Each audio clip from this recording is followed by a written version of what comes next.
Międzynarodowe Targi Energetyki i Elektrotechniki oraz Odnawialnych Źródeł Energii ENEX Kielce. Zapraszamy do strefy youtubera 18-19 luty 2025. Bądź tam z nami. Witajcie moi drodzy. W poprzednim odcinku dyskutowaliśmy na temat tego, czy zgłaszać fotowoltaikę i magazyn energii do zakładu energetycznego, czy też nie. Kto nie widział tego materiału, to oczywiście gorąco zapraszam, warto obejrzeć. Natomiast wiecie, że ja tworzę od pewnego czasu taki właśnie poradnik i staram się różne tematy poruszać. Jedne są może bardziej skomplikowane, drugie trochę mniej.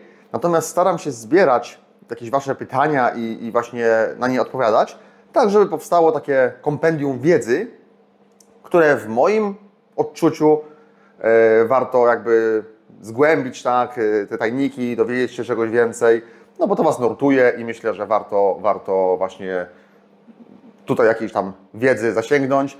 Tak naprawdę wiedzy praktycznej w większości, a nie jedynie teoretycznej, jak ma to miejsce w większości przypadków. I właśnie z tego powodu zebrałem z kilkunastu ostatnich materiałów, które były publikowane, takie najciekawsze według mnie pytania, które się pojawiały i właśnie ja sobie to wynotowałem i postaram się na nie udzielić odpowiedzi, tak żeby oczywiście było to fajne, tak żebyście to zrozumieli. Przedstawię to najlepiej jak tylko potrafię. Zapraszam na odcinek.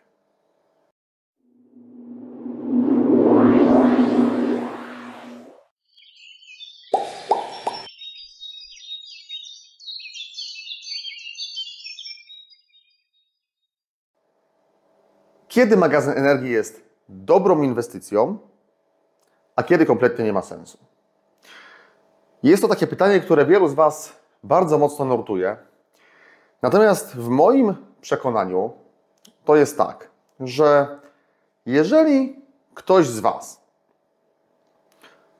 mieszka w bloku albo naprawdę w jakimś bardzo, bardzo maleńkim domku, może nawet w domku jakimś letniskowym, czy takim, no różnie mieszkacie, prawda? No to zużycie energii w takich domach na ogół nie jest jakieś bardzo duże. I o ile jeszcze tam, powiedzmy, w domku, nie wiem, kempingowym, tak, czy na jakiejś działce małej, tak, letniskowej, mały domeczek, no tam macie być może sieć podpiętą publiczną, prawda, i jakieś tam macie zużycie, ono na ogół jest niewielkie, bo ogrzewacie się nie pompą ciepła, tylko właśnie jakoś tam, nie wiem, palicie w kominku, czy no w inny sposób, inny system ogrzewania. W bloku jest podobnie, bo na ogół jest to jedna faza, przyłącza do sieci, ciepło jest na ogół w mieście, prawda, gdzieś jakieś centralne ogrzewanie, więc też te pobory nie są duże. No to wtedy trzeba faktycznie rozważyć, czy magazyn energii ma sens i kiedy to będzie się zwracało. No bo wiadomo, że jeżeli ktoś ma tam pobory rzędu 100 kWh miesięcznie na przykład, bo są takie osoby, niektóre może nawet pod 200, ale powiedzmy, no to nie są też jakieś wielkie pobory, tak, no większość ludzi jednak pracuje, tak, w domu przebywa dużo mniej tak naprawdę niż w ciągu dnia, niż powiedzmy osoby, które mają własne gospodarstwo, które mieszkają, które nawet prowadzą działalność bezpośrednio. No to wiadomo, że w takim przypadku ten magazyn będzie się na pewno jakby o wiele dłużej zwracał z racji poborów. On też oczywiście będzie mniejszy potrzebny, jeżeli w ogóle chcielibyśmy o tym myśleć, o inwestycji. Ale wydaje mi się, że no nie będzie to miało jakiegoś takiego większego sensu, żeby coś wielkiego stawiać, tak? No jeżeli to mówię, jakieś malutkie 5 do 10 kWh to jest absolutny maks moim zdaniem, bo po prostu no zwrot będzie długi, a też wiecie, że w blokach na przykład, no można wziąć dofinansowanie, tak? Ale pod takim warunkiem, no musi być fotowoltaika i wtedy musi być jednak ta fotowoltaika musi mieć moc co najmniej tych 2 kWp, bo to jest warunek konieczny do spełnienia. Jak tego nie ma, a wiemy, że no, w blokach, no, na balkonach i tak dalej, no ciężko jest 2 kWp zmieścić paneli, no to niestety dofinansowanie odpada, te osoby są wyłączone. Być może tu się zmienią przepisy, nie wiem tego, natomiast na chwilę obecną to jest wiele milionów osób wyłączonych z możliwości korzystania właśnie z dofinansowań i z instalacji fotowoltaicznych, z instalacji magazynów energii, z dofinansowaniem oczywiście. Natomiast no jeżeli to będzie system, który będzie zainstalowany w jakimś domu jednorodzinnym, który będzie spełniał wszystkie wymagania, prawda? Wy wiecie, po co to robicie. Chcecie zaoszczędzić. Na przykład tak jak mi się to za mną, tak? No, ja mam tu tych falowników 18, tak? Wiktoranowskich, Quattro. Macie jakiś cel, bo najważniejszy jest cel, żebyście wiedzieli, co chcecie osiągnąć. No to oczywiście, jeżeli to jest podyktowane, jest jakiś biznesplan zrobiony, no to taki magazyn ma sens. Wiecie, że ja buduję tą inwestycję u mnie 540 kWh, 216 kW mocy czynnej na razie, co nie jest ostatnim słowem. Bo jak to ruszy i będzie działało, to będziemy to oczywiście jeszcze rozbudowywać. Ale moim celem jest oczywiście, no wiadomo, żyję w off-gridzie, więc pełny off-grid, bez agregatów w zimie, a jednocześnie szybka stacja ładowania samochodów elektrycznych, gdzie no, będę w stanie te auta ładować, prawda, za bardzo przystępne kwoty. W związku z czym, no, jak postawię taką ładowarkę, bo myślę o 480 kW, no to mając oczywiście odpowiednią moc falowników i systemu, który to zasili, będę w stanie coś takiego zapewnić. No a docelowo, jak to się oczywiście rozwinie, to wiecie, że ja myślę o hubach ładowania i tak dalej. To jest taki długoterminowy plan, który realizuję skrzętnie już od kilkunastu lat. I kto ogląda mój kanał, to wie, bo ja nie mówię za każdym razem wszystkiego w każdym odcinku, no ale oczywiście troszeczkę u Waldka na live'ach, troszeczkę gdzieś na swoich live'ach, jak mówiłem, w różnych materiałach, więc ktoś śledzi, to doskonale wie. Także tak to właśnie wygląda i uważam, że ta opłacalność zależy stricte właśnie od tego, co chcemy osiągnąć. Jaki jest cel? Niekoniecznie też zwrot z inwestycji jest najistotniejszy, bo niektórzy mówią, a kiedy to mi się zwróci? To jest jedna strona medalu. Natomiast jeżeli zasilanie będzie miało być przez to o wiele bardziej stabilne, nie będzie wyłączeń prądu, będziecie mogli pozwolić sobie na to, że właśnie w przypadku, kiedy normalnie fotowoltaika by nie działała, tak, bo zbyt wysokie napięcie, no to mając system magazynu energii możecie przejść tymczasowo, nawet niekoniecznie przez cały czas, ale tymczasowo na tak zwany off-grid, czyli odłączyć się od sieci i wtedy ta fotowoltaika będzie pracowała, będzie Wam zasilała ten budynek w okresie od wiosny do jesieni bez żadnego problemu. Jak ktoś ma większy magazyn, to oczywiście dłużej. No i to wszystko jest powiązane, to myśmy o tym szereg razy mówili, nie chcę tutaj gmatwać więcej. Natomiast jak gdyby uważam, że to trzeba rozważyć i wtedy podjąć sensowną decyzję. Myślę, że to tak tytułem wstępu właśnie na to pierwsze pytanie, które właśnie wybrałem, bo ono się dosyć często powtarza. Także tak to wygląda. Przejdźmy sobie zatem do następnego. Ile kosztuje magazyn energii i jak długo trwa zwrot z takiej inwestycji? Moi drodzy, no teraz właśnie to wszystko teraz zależy od tego, jak będzie pojemny ten magazyn i jaką moc systemu chcecie mieć. Bo jeżeli, tak jak mówiliśmy sobie pierwotnie, że tam w bloku będzie, prawda, 5 czy 10 kWh, to też zależy oczywiście, na czym to zrobicie. No jak na jakiś tam, nazwijmy to, samoróbka, ogniwa składane tam samodzielnie, prawda, jakiś BMS-ik, jakiś falowniczek malutki czy przetwornica, no to oczywiście to nie będzie jakiś bardzo drogi system, ale on też może wszelkich wymagań nie spełniać, mogą być problemy, może być niestabilny, mogą się ogniwa rozjeżdżać. Szereg kwestii technicznych, które trzeba dobrze wykonać. Tutaj trzeba mieć odpowiednią wiedzę, żeby to działało, bo nawet jak Wam to ruszy na samym początku i będzie chodziło, będziecie tak uśmiechnięci, prawda, że działa, to po paru tygodniach może się okazać, że są problemy. No i potem szukacie po internecie, googlujecie, pytacie i tak dalej, prawda? I też no nie każdy chętnie pomaga, no bo wiadomo jak jest, no czasami jak są handlowcy, to też oni chcą tylko sprzedać, a pomoc no to jest potem zerowa po takiej sprzedaży. Natomiast no jak ktoś kupi system dedykowany, tak, akumulatory, które są przewidziane do magazynu energii, które mają wbudowany BMS, które się dobrze balansują, które się komunikują ze sobą po protokole kanowskim, po transmisji kanowskiej, no to też to wygląda inaczej, prawda? Moc magazynu to jest tak, że przyjmuje się, powiedzmy, ten bezpieczny pobór prądu 0,5 C, czyli połowa jego pojemności. I to, że akumulator jest w stanie więcej wydać z siebie mocy de facto, to też nie znaczy, bo wąskim gardłem może być falownik. Dlatego im więcej falowników lub im większej mocy te falowniki, tym cały system będzie bardziej wydajny i będzie mógł więcej, jak gdyby, tej mocy z siebie wydać. Natomiast no, ilość energii no, to jest tyle, ile macie w tych akumulatorach, czyli jak zwykle problem moc energia, czyli kilowatt versus kilowatogodzina, prawda? I tak to wygląda. Więc jakby tutaj od tego będzie zależał ten koszt początkowy. No i to właśnie tak jest, że taki magazyn, powiedzmy, może kosztować 15-20 tysięcy, który będzie niewielkiej pojemności, tak, i stosunkowo niewielkiej mocy. Mówimy oczywiście kompleksowo, czyli falownik, akumulatory i tak dalej. Jedna faza. Poprzez, powiedzmy, 3 fazy, tam powiedzmy około 50 tysięcy, 60, 80, zależy jaka moc, jak zwykle. I generalnie sky is the limit, prawda? Czyli tutaj, no, jeżeli ktoś chce budować magazyny wielkiej pojemności, potężnej mocy i tak dalej, no to tutaj możemy iść w miliony złotych i naprawdę tu nie ma granic, więc no, wszystko jest kwestią odpowiedniej kalkulacji i dopasowania do potrzeb. Natomiast jak długo trwa zwrot z takiej inwestycji? No to też zależy, bo inaczej to będzie wyglądało w firmie, inaczej będzie wyglądało w gospodarstwie domowym, inaczej w takim bloku, jakbyście sobie założyli, prawda, na przykład, no jeżeli będzie to finansowanie, to też inaczej, jak go nie będzie, to też inaczej.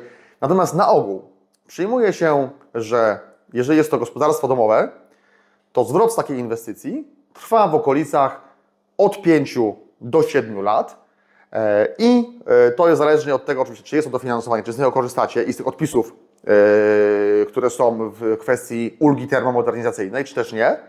Więc to jest właśnie ten okres przejściowy i to mówię, na ogół 5 do 7 lat. Jeżeli jest dopasowany do potrzeb oczywiście. Natomiast w przedsiębiorstwach jest to na ogół szybciej, dlatego że no przede wszystkim przedsiębiorstwo to sobie odpisuje VAT, prawda, wpuszcza sobie magazyn i inwestycje w koszty, więc tu już ma z tego tytułu korzyść. Natomiast w większości przypadków jest też tak, że potrzeby energetyczne i profil zużycia energii jest zupełnie inny niż w domu. W związku z powyższym wygląda to tak, że ten zwrot z inwestycji jest, powiedzmy, od 3, to już chyba taki minimalny okres zwrotu, do 5 lat, no to na ogół, no może 6 gdzieś zahaczy, ale w większości będzie to, powiedzmy, średnio 4-5 lat. I to jest taki optymalny zwrot, co generalnie w biznesie jest dobrym współczynnikiem, jeżeli chodzi właśnie o czas zwrotu, o rentowność danego przedsięwzięcia. Słuchajcie, takie pytanie zadaliście też, jakie są rzeczywiste koszty budowy, użytkowania, obsługi i serwisu, czyli ja już tutaj dodałem od siebie CAPEX versus OPEX. No, jakie są koszty? No, jeżeli budujecie system na jakichś rozwiązaniach, nazwijmy to tanich, tak? No wiadomo, że tych falowników na rynku jest cała wielka gama i można wybrać sobie, tutaj każdy znajdzie coś dla siebie. Nie zależy nam jakoś specjalnie na jakichś długich gwarancjach, na tym, żeby to było bardzo, bardzo stabilne. Wychodzicie z założenia, że no być może zepsuje się za parę lat, to sobie wymienię. No to okej, to nie będą jakieś drogie systemy, tak? Kupicie sobie sami ogniwa, w ogóle z Chin je ściągniecie, prawda, prywatnie, zmontujecie to wszystko własnymi siłami, własnym sumptem, gdzieś tam właśnie szukając po internecie, jak to zrobić i tak dalej. No to może taki magazyn energii, powiedzmy 10 kWh z takim falownikiem, powiedzmy 3-4 kW, myślę, że spokojnie zbudować za 15 tysięcy. To tak bez problemu. Natomiast jeżeli już wchodzimy w systemy większe jakby wyższej klasy, wchodzimy w jakieś rozwiązania dedykowane, dużych mocy, dużych pojemności, no siłą rzeczy to będzie droższe. Jak będą długie gwarancje, jeszcze weryfikowalne, bo to jest bardzo ważne, że gwarancja musi być weryfikowalna, czyli ten producent nie powstał pół roku temu, nie pojawił się w Chinach na rynku i on już super jakby ma rozwiązania dostępne dla wszystkich. Tylko jest to rozwiązanie, które na rynku istnieje 5, 10, 20 lub więcej lat. No to wtedy oczywiście taki producent też jest, jakby można sprawdzić, czy te jego systemy faktycznie działają, jak długo działają, jaka jest awaryjność, średni czas pomiędzy awariami, prawda? Jak jest wsparcie ze strony tego producenta, czy on dba o ten system, czy on robi aktualizację oprogramowania, czy je wypuszcza, czy łata ewentualne dziury, które się mogą pojawić. To wszystko ma naprawdę ogromne znaczenie. I jeżeli tak jest to zrobione, no to uważam, że taki system jest wart też uwagi, mimo że on będzie oczywiście dużo, dużo droższy. No to nie można tego powiedzieć, bo wtedy taki system, powiedzmy, będzie kosztował nie 15 tysięcy, tylko zacznie się cena, powiedzmy, od 50 w górę. No, analogicznej pojemności, prawda, i mocy. Natomiast no to wszystko, mówię, zależy. No, jedni będą wchodzić zawsze w to, co jest tanio, będą szukać zawsze tego, co najprostsze, najszybsze, najtańsze, jakość będzie tam leżała, a inni będą zawsze stawiali na to, że ma być to profesjonalne, dobre, długowieczne, stabilnie działające, bezproblemowe i bezobsługowe generalnie i będą inwestować większe pieniądze, żeby mieć święty spokój. No tak jest już rynek podzielony, tak jesteśmy stworzeni jako ludzie po prostu i tak to wygląda. Natomiast jeżeli chodzi o jak gdyby obsługę i serwis takich rozwiązań, to co do zasady większość magazynów, jeżeli to są takie już bardziej komercyjne, bardziej profesjonalne rozwiązania, naprawdę nie wymaga jakichś przeglądów, serwisów, nie wiadomo czego. Czasami oczywiście aktualizacja oprogramowania, tak, tego typu rzeczy, jakaś weryfikacja, czy wszystko działa stabilnie. Jak mamy jakieś monitoringi uruchamiane na tych systemach, na przykład tak my montujemy właśnie na Victronie, na Pylonteku i tak dalej, no to zawsze nam alerty schodzą, gdyby coś się wydarzyło u kogoś i wiemy, że na przykład jest problem techniczny, czy coś trzeba zrobić, tak. To są rzeczy, które się usuwa na ogół zdalnie, nawet nie trzeba jechać. Więc proste rozwiązania, prawda?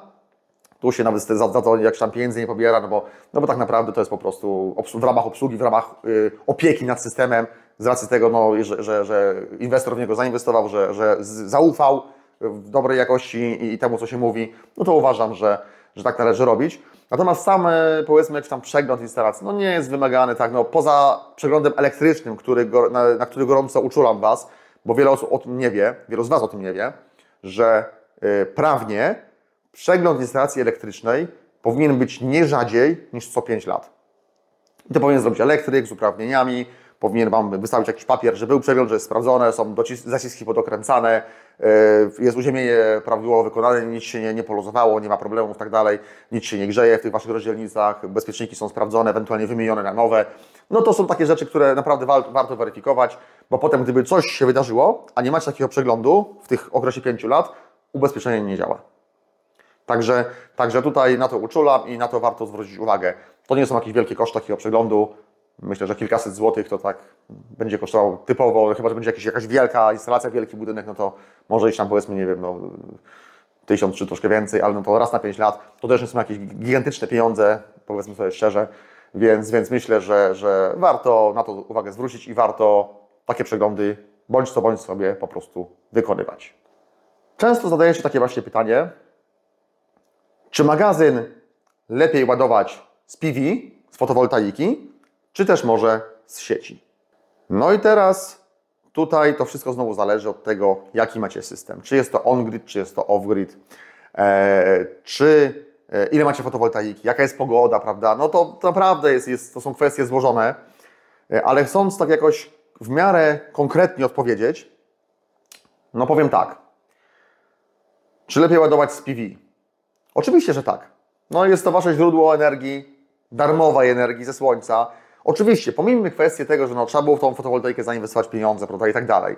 Ale dobrze wiemy, że te wszystkie instalacje, one się zwracają z czasem, po tych powiedzmy 5-7 latach, a ich żywotność to jest spokojnie 30-40 lat. Ja tu nie mówię o falownikach, które się mogą popsuć, mogą się uszkodzić, prawda, bo falowniki fotowoltaiczne takiej żywotności nie będą miały, ale nawet jeżeli w okresie tych 20, 30, 40 lat będzie trzeba raz czy 2 razy taki falownik wymienić, no to całościowo koszt tego falownika, w tym ile uzyskacie energii z tego, ile będziecie mieć jej bezpłatnie, no to jest śmieszny. Więc uważam, że tego też nie można jakoś bardzo brać pod uwagę. Można sobie tam gdzieś to na marginesie zaznaczyć, że w tym okresie takie będą koszty gdzieś tam dodatkowe, ale bez przesady, prawda? No to też tak nie wygląda. Więc oczywiście jak najbardziej ładowanie magazynu energii z fotowoltaiki. Ale nie każdy ma fotowoltaikę, a są osoby, które właśnie jej nie mają, bo mają problemy techniczne, nie mogą jej założyć, bloki na przykład, nie ma jak tych paneli pozakładać. No, ale chcą mieć magazyn, bo chcą gdzieś zaoszczędzić. No i tutaj oczywiście kwestia tego, żeby ładować w tanich godzinach, a korzystać wtedy, kiedy jest drogo. I tutaj niejako powiem szczerze, że tak nieco płynnie możemy sobie przejść do kolejnego pytania, które zadaliście, czyli między innymi jakie triki pozwalają wykorzystać magazyn energii najbardziej efektywnie. No i teraz zobaczcie. Fotowoltaika, no to wiadomo, jak macie, no to możecie sobie przejść na off-grid i przez lwią część roku korzystać tylko ze słońca. 9 do 10 miesięcy można być w off-gridzie, a te 2-3 miesiące zimowe w takiej hybrydzie, w takim trybie mieszanym, czyli szczątkowo fotowoltaika, reszta oczywiście z sieci. No i to jest taki typowy mechanizm, to większość osób wykonuje takie właśnie instalacje dzisiaj, że stara się jak najwięcej być na słońcu, a ta zima jest wiadomo jaka w Polsce jest, jaka jest. No jeżeli ktoś tutaj nie zamierza inwestować setek tysięcy w dużą fotowoltaikę, prawda, i w potężny magazyn, no to taki system będzie najbardziej optymalny dla niego. No i w związku z tym właśnie będziecie mogli sobie tak ten magazyn ładować, żeby to dobrać najkorzystniej dla Was. Natomiast no, te koszty zimą będą i tego się w zasadzie nie uniknie, jeżeli ktoś jest wpięty do sieci. Ale teraz co można zrobić, jakie są triki, żeby właśnie uniknąć wysokich kosztów w zimie?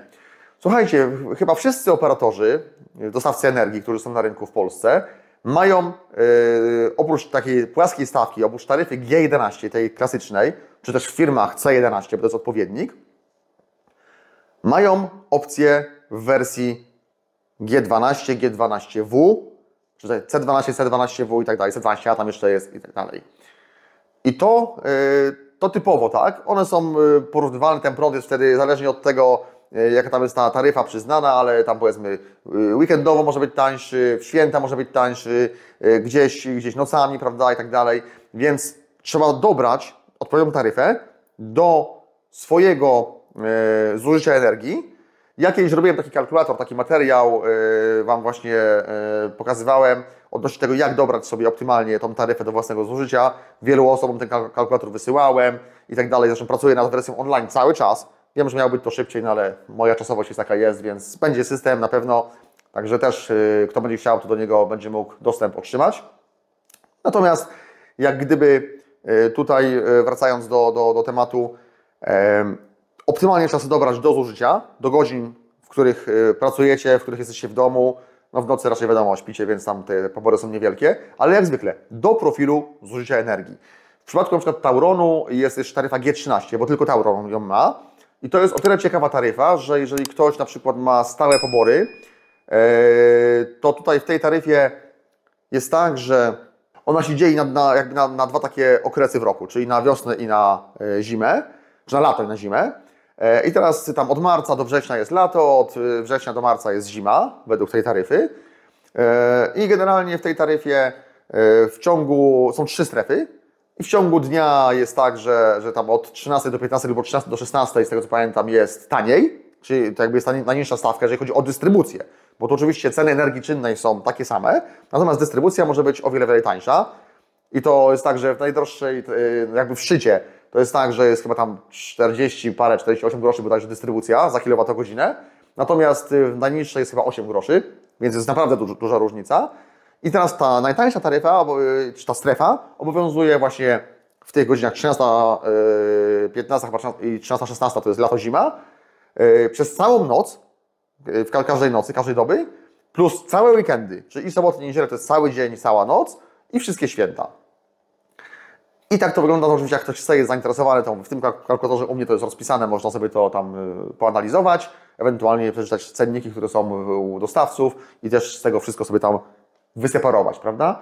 Natomiast no wiadomo, że wtedy jakie są te triki, no jaki jest magazyn energii, jest to wszystko sterowane, prawda, i tak dalej, no to można sobie tak to zaprogramować, te falowniki, zwłaszcza w przypadku właśnie Victrona to jest żaden problem, żeby magazyn się ładował tylko wtedy, kiedy jest tanio, w tych godzinach, w tym przedziale czasowym, kiedy jest tanio, a w momencie, kiedy cena idzie do góry, czy też są taryfy dynamiczne, odłączam się od sieci i korzystam z energii akumulowanej w magazynie, prawda?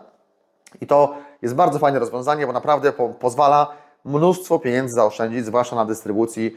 No a jak uwolnią już te wszystkie tarcze, tak, czy jakby je zniosą, no to wiecie, że energia czynna też podrożeje, bo to nie będzie tak jak teraz, że tam macie 50 groszy, tylko no, pójdzie w górę, nie wiem, na 80, może więcej.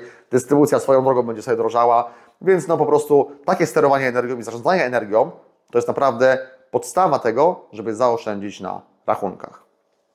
Czy energetyka walczy z magazynami energii? Słuchajcie, w moim odczuciu tak.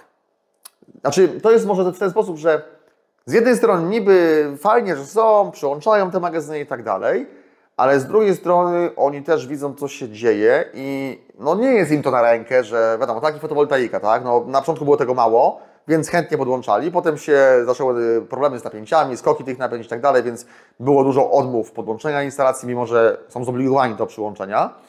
Natomiast no, sieć nie wytrzymuje i tak dalej, no więc oni tracą na tym, prawda? Natomiast bo Wy swoją energię sobie generujecie.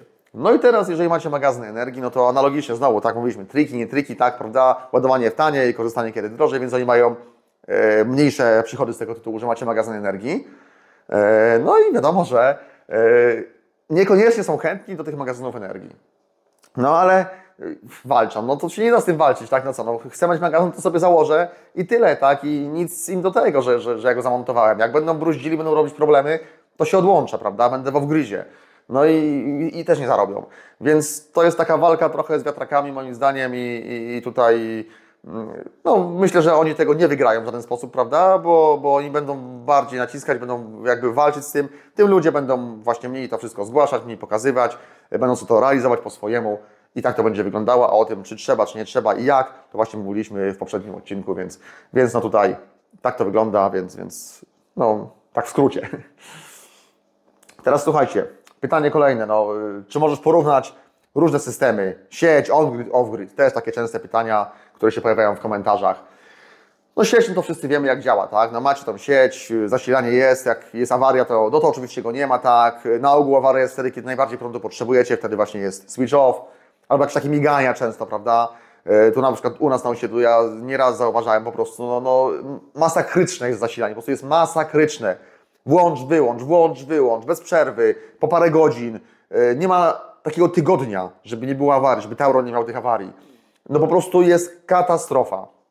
No i co? To jest stabilna sieć, bezpieczna, fajna i tak dalej. Oni twierdzą, że to są krótkie przerwy i tak dalej, nie ma problemu. Tutaj wszystko się mieści w jakichś tam normach dopuszczalnych i tak dalej. No fajnie. Tylko wiecie, jak jest wyłączenie takie nagłe. Wyłącz, 2-3 sekundy i włącz. Wiecie, jak pompy ciepła dostają po tyłku? Wiecie, jak wszystkie urządzenia obrywają, bo w momencie włączenia jest strzał, jest pik elektryczny, prawda? Napięcie skacze do góry, potem nagle spada. To wszystko wariuje, a sprężarki nienawidzą, dosłownie nienawidzą takich flapów, takich skoków. No kurczę, no nie jest to korzystne, prawda? Potem się to wszystko rozsypuje, rozwala, potem musicie kupić nową pompę ciepła albo nowe urządzenia, jakieś RTV, AGD, bo to wszystko obrywa. Niestabilność napięcia. No sieć, tak? Sieć. Więc wiadomo, że się robi fotowoltaikę, robi się magazyn energii i można w taki sposób wtedy sobie, nazwijmy to kolokwialnie, olać cały system, bo do tego głównie zmierzamy, prawda? Więc no to tak wygląda. Natomiast on-grid, tak? No on-grid to jest w zasadzie prawie to samo co sieć, a prawie robi dużą różnicę, jak wiecie, bo już jak mówimy, jakby posługujemy się pojęciem czy nomenklaturą on-grid, no to znaczy, że już wiemy, że mamy tą sieć, jesteśmy do niej wpięci, ale możemy coś robić, żeby jakoś właśnie tutaj modyfikować nasze zużycia, jakoś wpływać na to, żeby było korzystniej, żeby było stabilniej. Więc wiadomo, fotowoltaika w on-gridzie, no to wiemy, autokonsumpcja, większość energii mamy ze słońca, to czego nie jakby zautokonsumujemy, tak, nie zużyjemy na własne potrzeby, trafi do sieci. No i albo napięcie i sieć to wytrzyma i przyjmie tą energię.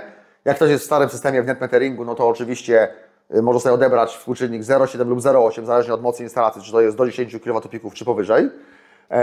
Jeżeli ktoś jest w net billingu, czy w tym nowym systemie rozliczeń, no to ma kilowatogodzinę za kilowatogodzinę, natomiast no oczywiście tam jest problem pod tytułem taki, że no cenowo jest to rozliczane, czyli no tak naprawdę na chwilę obecną w granicach 7 kWh musicie oddać do sieci, żeby jedną sobie wyciągnąć. No to sens jest nijaki, nie? Czegoś takiego. Dlatego właśnie magazyn energii. No i teraz przechodzimy do off-gridu znowu, czyli no jakby porównanie znowu tego z off-gridem. Tutaj bym jeszcze poruszył właśnie tą kwestię hybrydowości, bo między on-grid a off-grid jest jeszcze ta hybryda, ten hybrid, prawda, system. I teraz właśnie to jest takie płynne przejście, czyli to tak jak w autach elektrycznych, tak, auto spalinowe, auto hybrydowe, czyli mieszane, elektryczne i spalinowe lub tylko elektryczne, czyli już tylko akumulatory, prawda, czyli to nazwijmy to wyspowe. No i teraz tutaj macie takie rozwiązanie, że na off-grid, no to on jest albo 100%, czyli no tak jak ja robię, prawda, u siebie, że i wiele osób, którym też zakładałem instalacje, że są w pełnym off-gridzie, inwestują spore pieniądze w to wszystko, no ale są niezależnymi od sieci i nic ich nie interesuje, ewentualnie się wspomogą agregatem prądotwórczym, ale no nie chcą mieć po prostu nic wspólnego z zakładem energetycznym. Albo są właśnie te 8, 9, 10 miesięcy tylko na słoneczku, tylko z fotowoltaiki się utrzymują, no bo magazyn jest na tyle wydajny, że pozwala im powiedzmy przetrwać ten dzień, dwa i tak dalej. Natomiast okres zimowy, no to mówię, albo agregat, albo sieć, układ mieszany, hybryda i wtedy też oczywiście stosowanie tych trików, ładowanie wtedy, kiedy tanio, korzystanie wtedy, kiedy drogo. Te osoby sobie taryfy zmieniają właśnie na G12W, na G13, jak mogą i tak to właśnie wygląda, więc no zestawiając tak pokrótce to wszystko, to myślę, że to jest właśnie takie najprostsze porównanie i to tak wygląda. Natomiast tam jeszcze, tak mi się przypomniało, bo wcześniej mówiłem, tak nazywałem CAPEX, OPEX, nie wszyscy znowu wiedzą, co to jest. No to wszystko zależy od tego właśnie, jak do tego podchodzimy. Ale CAPEX to jest zawsze to, co jest związane z wszelkimi kosztami inwestycyjnymi, czyli zakup falowników, akumulatorów, okablowania, wykonanie tego wszystkiego, spięcie razem, skonfigurowanie i tak dalej. To jest CAPEX. To są te pierwsze koszty, które trzeba ponieść. A OPEX to są ewentualne koszty obsługi, użytkowania i tak dalej. Jeżeli coś jest na początku droższe, czyli CAPEX jest wyższy, to oczywiście OPEX na ogół jest minimalny lub nawet zerowy często, bo no, tam nie ma co obsługiwać. Jeżeli jest na odwrót, czyli ktoś zaoszczędzi na początku, czy ten CAPEX jest niziutki, to na ogół później ma gigantyczne koszty i to długofalowo przez wiele, wiele lat. Bo coś się psuje, bo trzeba wymieniać i tak dalej. No więc to jest, zresztą to dotyczy każdego segmentu rynku, to nie to, że fotowoltaika, tylko no, powinniście doskonale wiedzieć, że jak kupicie coś tanio, no to potem są problemy. To słynne powiedzenie, co tanie, to drogie. No i tak to właśnie wygląda, więc no, to już pozostawiam do refleksji, do zastanowienia się samemu, co jest tutaj lepsze i bardziej korzystne. No i słuchajcie, tutaj takie jeszcze ostatnie pytanie, które też się pojawiało i pojawia się często. Co dzieje się z produkcją energii z fotowoltaiki w systemie off-grid, kiedy magazyn energii jest pełny? Ja już to tłumaczyłem też wielokrotnie, natomiast żeby Wam to rozjaśnić. Jeśli jesteśmy na off-gridzie, czyli w momencie, kiedy sieć jest odłączona, albo jej w ogóle nie ma, albo jest odcięta. I teraz tak, mamy fotowoltaikę, no bo bez tego byłoby ciężko. Mamy magazyn energii, który jest nienaładowany do pełna. No to wychodzi słońce i w pierwszej kolejności ten magazyn jest ładowany. Natomiast reszta energii jest przeznaczana na autokonsumpcję, czyli na Wasze własne potrzeby. I to jest normalne działanie. Teraz jeżeli magazyn się oczywiście ładuje, to wszystko, tej energii tam przybywa i dochodzi do momentu, kiedy on jest już pełny. No to jeżeli świeci dalej słońce, ale nie jest jakieś bardzo mocne, to na ogół Wy autokonsumujecie tą energię, prawda, zużywacie ją. Jak zaczyna jej troszkę brakować, to ten magazyn Wam oddaje tę energię, no i jakby macie to na wyjściu do domu, prawda, to sobie działa. Natomiast w momencie, kiedy macie pełny magazyn i już nie macie autokonsumpcji wystarczającej, a słońce jest pełne, świeci, żarówa, tak i tak dalej, no to nie ma tej energii gdzie skumulować. I co wtedy się dzieje? W takim momencie falownik zaczyna podnosić częstotliwość. Wiecie dobrze, że częstotliwość w sieci to jest 50 Hz. Jeżeli teraz falownik podniesie częstotliwość na przykład na 50,5 Hz, to część fotowoltaiczna, czy to jest osobny falownik, czy to jest jakby kombo nawet, prawda, taka hybryda w falownikach, zaczyna reagować tak, że zmniejsza produkcję zależnie od ustawień, które są w tym falowniku. I na przykład, jeżeli podniesie o 0,5 Hz częstotliwość, to na przykład produkcja z fotowoltaiki ma spaść o połowę. Jak podniesie na przykład do 51 Hz, czy o 1 Hz, to ma spaść na przykład o 75 albo 80%, prawda? I możemy z tym skalować i sterować dowolnie. I na przykład ustalamy, że 51 Hz to jest zmniejszenie o 80%, 52 Hz to jest na przykład, produkuje tam już tylko tyle, co potrzebujemy na autokonsumpcję, prawda? Czyli w zasadzie no, szczątkowo, a na przykład 53 Hz, no to już jest całkowite zero produkcji, tak? I fotowoltaika może być pełne słońce, nic się nie dzieje, magazyn jest pełny. Natomiast teraz to się stanie w momencie, kiedy nagle zażądacie energii, no bo na przykład Was nie było, przyjechaliście do domu, auto elektryczne, wpieraliście tak, od razu 11 kW uderzenie. No w tym momencie falownik zaczyna działać tak, że zmniejsza częstotliwość stopniowo, nie robi tego natychmiast, tylko tam powiedzmy płynnie schodzi z tą częstotliwością do 50 Hz, ale ten okres, no chwilkę trwa, tam nie wiem, no parę sekund, paręnaście sekund różnie, prawda? I w tym momencie tą energię, którą potrzebujecie, oddaje Wam Wasz magazyn, który jest pełny, z niego to wszystko wychodzi, ale w miarę zmniejszania częstotliwości na falowniku, część fotowoltaiczna falownika zaczyna energię produkować, pod warunkiem, że oczywiście świeci słońce, prawda?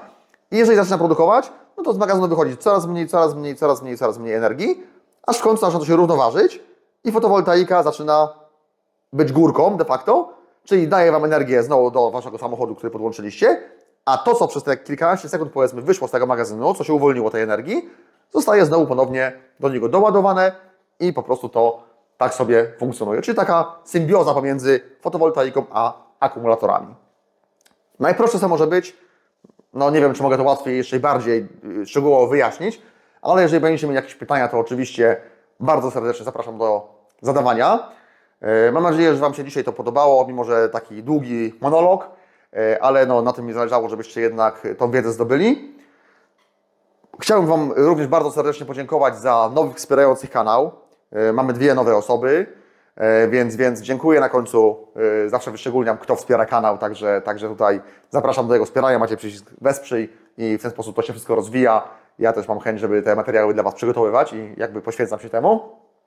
Ale jednocześnie bardzo gorąco proszę Was o łapeczki w górę, o liczne subskrypcje, których ostatnio dużo dajecie, więc bardzo mnie to cieszy. Dziękuję Wam za to bardzo, bardzo serdecznie, bo to pomaga się kanałowi rozwijać, jest to publikowane, algorytmy YouTube to wszystko łapią i jakby rozpowszechniają, więc bardzo się z tego cieszę.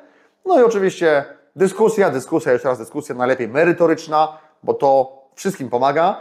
Natomiast jeszcze taka jedna prośba do Was też, czytajcie komentarze, bo słuchajcie, często jest tak, że dane pytanie powtarza się kilkanaście albo kilkadziesiąt razy pod danym materiałem, a odpowiedź na to pytanie już była wiele razy udzielona, czy przeze mnie, czy przez innych oglądających.